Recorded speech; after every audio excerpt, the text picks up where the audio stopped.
Nisa menjadi perantara, salam terakhir dari seorang bocah untuk kedua orang tuanya. Seorang bocah tumbal sebuah mal terkenal di kota besar.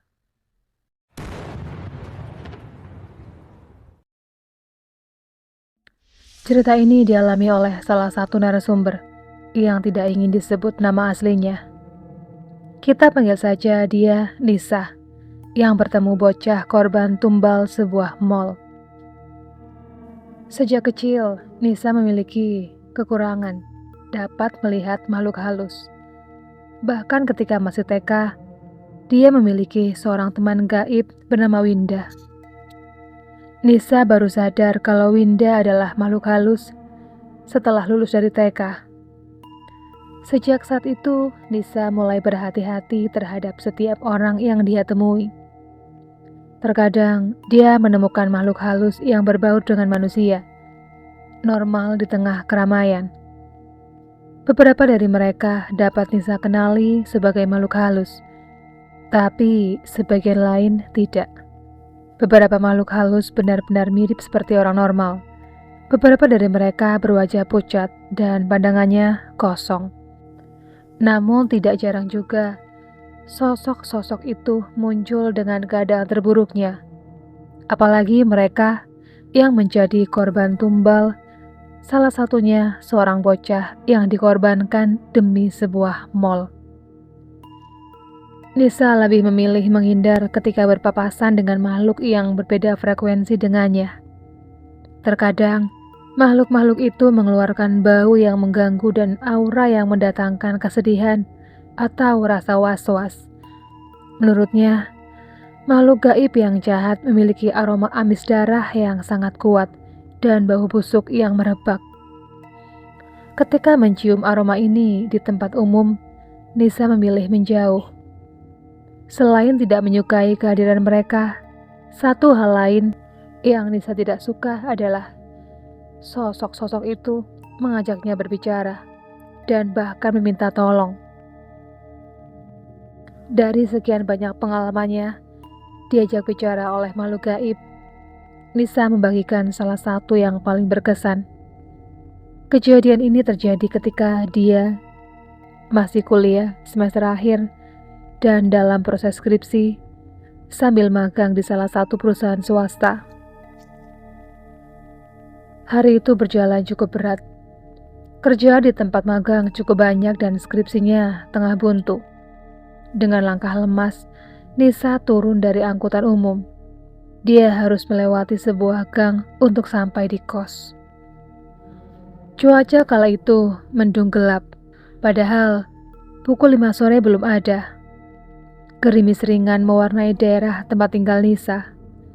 Ketika berada di tengah gang, Nisa sudah merasakan kehadiran makhluk halus yang mengawasinya. Namun, dia belum sadar kalau dia adalah korban tumbal yang butuh bantuan. Sosok itu mengintip di sela-sela gang dan terus mengikuti Nisa. Namun, seperti biasa, Nisa tidak menghiraukannya. Dia sudah lelah dengan pekerjaan dan tidak menggubris panggilan kakak yang diucapkan makhluk tadi padanya berkali-kali. Tidak lama, akhirnya Nisa sampai di kos, sebuah kos petak 2 sekat yang berada di ujung gang buntu. Dia melemparkan tas dan langsung merebahkan tubuhnya yang sudah seperti remuk. Baru saja akan terlelap, pintu kamarnya diketuk 3 kali dengan pelan. "Ya, siapa?" "Kakak," jawab sesuatu di balik pintu itu. Sosok tadi mengikutinya sampai ke kos. Nisa tidak menjawab panggilan tadi dan memilih memejamkan matanya. Dia berusaha tidur. Suara ketukan 3 kali masih terus terdengar selama beberapa saat hingga hujan deras turun dan menyamarkan suara itu. Nisa kini mulai lega. Kini dia bisa tidur dengan lebih nyaman. Tidak lama dia pun terlelap. Nisa tersentak bangun ketika adzan Isya berkumandang. Di luar masih hujan, namun tidak sederas tadi. Baru saja akan meraih HP, suara ketukan muncul lagi. "Ya ampun," keluh Nisa dengan agak kesal. "Enggak, Saya nggak mau berurusan sama kalian. Tinggalin saya sekarang juga. Tolong aku, Kak. Kata sosok itu masih dari balik pintu. Enggak, enggak. Suara di luar berhenti. Nisa merasa sosok itu sudah pergi. Awalnya dia tidak ingin keluar, namun perutnya mulai kelaparan dan harus membeli makanan. Sebelum keluar, Nisa mencoba mengintip dari jendela kamar kosnya. Ternyata sosok itu masih ada di sana. Berdiri di bawahnya lampu temaram berwarna kuning di teras kos. Di sana berdiri seorang anak perempuan pucat dengan rambut dikepang dua. Dari balik jendela, Nisa mengamati sosok itu. Dia mengenakan baju seragam SD, kumal, dan menyandang sebuah tas ransel berwarna hitam. Entah kenapa, rasa iba tiba-tiba muncul. Nisa akhirnya membuka pintu, dan sosok anak kecil itu berdiri di hadapannya. Sosok anak yang manis. Hanya saja, seluruh bola matanya berwarna hitam, dan kulitnya sudah pucat dengan urat-urat kehijauan menjalar dari dagu ke pipinya. Kamu kenapa? Kakak, bantuin aku, ujar anak itu singkat. Bantuin apa? Mau dikirim doa? Aku mau kalau doa, tapi kalau disuruh bukain tali pocong segala macem, aku nggak bisa, jawab Nisa. Karena trauma kepada salah satu sosok yang pernah memintanya membukakan ikatan pocongan jenazah. Bukan, Kak. Aku mau minta tolong sama kakak buat sampaikan salam aku ke bapak sama ibu. Maksudnya, bapak sama ibu sampai sekarang masih nyariin aku, Kak. Masih nunggu aku pulang. Aku minta tolong kakak bilangin ke ibu sama bapak kalau aku udah gak ada dan gak akan pulang. Kamu kenapa? Badanku sudah ditimbun semen pondasi mall, Kak. Astagfirullahaladzim. Spontan Nisa beristighfar. Kenapa kamu bisa sampai di sana? Sosok itu kemudian menceritakan semuanya. Dimulai dari namanya, yaitu Serah. Nama sekolahnya, kapan dia diculik, dan hari di mana dia dijadikan tumbal pondasi sebuah mall terkenal yang belum lama dimulai pembangunannya. Tidak terasa, mata Nisa berkaca-kaca mendengar kisah sosok anak kecil yang jadi tumbal itu. Nisa tahu, yang hadir di hadapannya ini bukan anak yang sudah wafat, melainkan jin korinya yang menyampaikan pesan kematian dan menyaksikan semua kejadian pilu anak itu. Kamu tinggal di mana? Siapa nama ayah sama ibu kamu? Nanti kakak coba bantu. Sosok anak kecil itu tersenyum. Walaupun matanya total hitam dan kulitnya putih pucat, namun Nisa bisa melihat pancaran anak kecil yang ceria dari sosok itu. Sosok itu kemudian mengatakan sebuah alamat, warna pagar rumah, nama lengkapnya, serta nama kedua orang tuanya. Nisa mencatat semua informasi itu dan berjanji akan menyampaikannya secepat mungkin. Nisa tahu, hal ini akan sangat mencurigakan. Kenyataan bahwa Serah jadi tumbal sebuah mall terkenal bakal sulit diterima oleh kedua orang tuanya. Maka dari itu, Nisa menghubungi salah satu ustadz kenalannya, namanya Ustadz Musa. Nisa bertemu Ustadz Musa melalui program ruqyah yang dia jalani demi bisa hidup normal.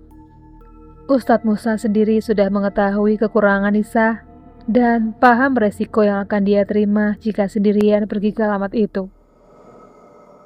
Akhir pekan, ditemani Ustadz Musa, Nisa menuju ke alamat yang diberikan Serah, bocah korban tumbal sebuah mall. Ketika Nisa datang, seorang wanita parubaya tengah duduk di teras rumah memandang ke arah jalan. Nisa menarik nafas panjang dan menyiapkan mentalnya.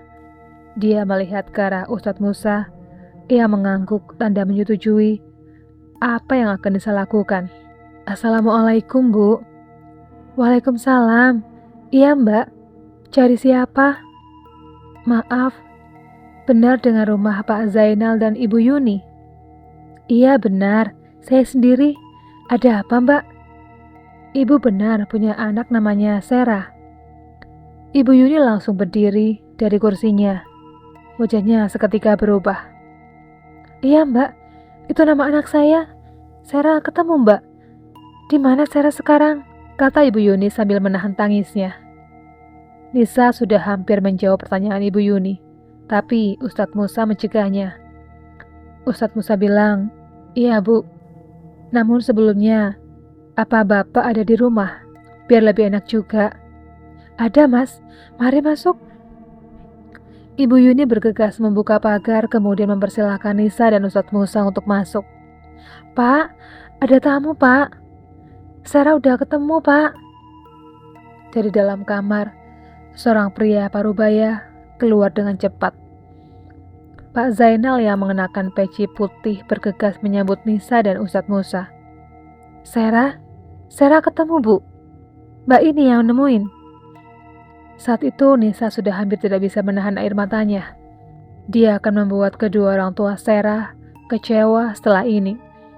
Sebuah kenyataan bahwa Sarah menjadi tumbal sebuah mall terkenal. Pak Zainal dan Ibu Yuni kemudian duduk bersebelahan dan Nisa mulai berbicara. Pak, Bu, perkenalkan saya Nisa. Sebelumnya, saya minta maaf jika saya lancang dan tiba-tiba saja datang ke sini untuk membawa kabar tentang Sarah. Saya tahu Bapak dan Ibu akan susah menerima ini. Namun saya dititipin pesan oleh Sarah agar Bapak dan Ibu tidak usah mencari lagi. Kenapa Mbak? Apa Sarah marah sama kami? Sarah di mana sekarang Mbak? Sarah udah nggak ada Bu. Wajah Ibu Yuni yang awalnya nampak cerah seketika terlihat getir. Air matanya jatuh. Maksud Mbak apa Mbak? Jenazah anak kami ketemu. Di mana? Pak Zainal bertanya. Nada bicaranya mulai naik. Enggak Pak, jenazah Sarah gak bisa dicari Pak. Sarah jadi tumbal untuk pondasi mall. Allahu Akbar, Mbak jangan macem-macem. Kami sampai hari ini masih mencari anak kami. Dan Mbak seenaknya bilang anak kami sudah gak ada dan jadi tumbal mall tanpa bukti. Pak Zainal sudah tidak mampu lagi menahan emosinya. Ibu Yuni terisak. Ustadz Musa angkat bicara. Pak, Bu, istighfar.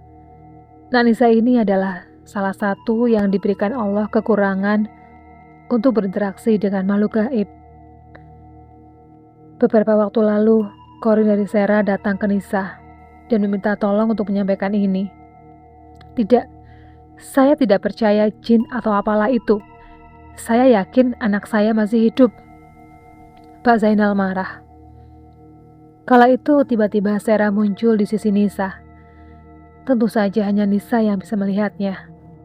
Sarah berkata, Kak, coba bilang Sarah punya boneka beruang namanya Tabi. Bapak yang beliin waktu Sarah naik kelas. Terus bilang juga makanan kesukaan Sarah, telur dadar, masakan ibu yang dimakan pakai kecap. Ibu, Pak, Korin Sarah hadir di sini. Dia bilang Sarah punya boneka kesayangan namanya Tabi. Pak Zainal yang beliin untuk Sarah dulu waktu Sarah naik kelas. Dan Sarah suka banget sama telur dadar pakai kecap buatan ibu. Ya Allah, Nak, iya, itu Sarah Pak, itu Sarah. Bapak, Sarah udah gak ada Pak. Bu Yuni tersandar lemas di bahu Pak Zainal. Bu Yuni tak percaya anaknya menjadi tumbal sebuah bangunan yang kelak jadi mall terkenal. Melihat istrinya menangis, emosi Pak Zainal perlahan surut. Nada bicaranya tak lagi tinggi ketika menguatkan hati dan menenangkan istrinya. Melihat kedua orang tua Sarah seperti itu, Nisa juga tidak mampu menahan tangisnya. Dia berkali-kali menyeka air matanya. Pertemuan itu hanya diisi isak tangis selama beberapa menit, hingga Pak Zainal kembali membuka pembicaraan di tengah tangisnya. "Mbak, Sera nitip pesan apa saja?" "Sera nitip pesan buat Bapak dan Ibu, agar tidak usah mencari Sera lagi. Sera pamitan dan minta maaf karena nggak bisa pulang, sampai bikin Bapak Ibu khawatir. Sera juga minta didoakan agar kelak bisa kumpul sama Bapak dan Ibu lagi." Tangis kembali pecah. "Sera, Ibu sama Bapak ikhlas. Sera anak sayangan Bapak. Bapak yang minta maaf karena nggak bisa jagain Sera. Nanti kita kumpul lagi ya, Nak." Pak Zainal berusaha sekuat tenaga supaya tak lagi menangis. Dia berkata sambil menatap lantai rumahnya. Setelah tugasnya selesai, Nisa izin pamit pulang. Dia memeluk Ibu Yuni sambil mencoba memberikan semangat. Pak Zainal berencana mengadakan tahlilan dan mengundang Nisa untuk hadir. Setelah berpamitan, Nisa membuka gerbang dan hendak keluar. Tiba-tiba dari arah belakang, suara yang dia kenal memanggilnya. "Kakak?" Nisa menoleh. Sera berdiri di belakang, sebelah tengah orang tuanya. Dia tersenyum sangat manis, dengan wajah manusianya yang tanpa cacat. "Terima kasih." Setelah mengucapkan terima kasih, perlahan Sera menghilang, seperti kepulan asap. Sera tidak pernah menampakkan lagi wujudnya di hadapan Nisa. Nisa juga tidak sempat ikut acara tahlilan yang diadakan Pak Zainal dan Ibu Yuni, karena ada tugas magang yang tidak bisa ditinggalkan. Sejak saat itu, Nisa merasa mual dan trauma ketika mengunjungi mal di mana jasad Sera tertanam di pondasinya. Dia tidak tega menginjak tubuh kecil Sera dan mungkin beberapa orang lainnya di bawah sana yang dijadikan tumbal. Demikianlah kisah tentang seorang anak kecil yang dijadikan tumbal sebuah mal terkenal. Buat kalian yang suka dengan channel ini, jangan lupa untuk menekan tombol subscribe-nya supaya channel ini semakin berkembang. Sekian dulu video kali ini, jumpa lagi di video berikutnya.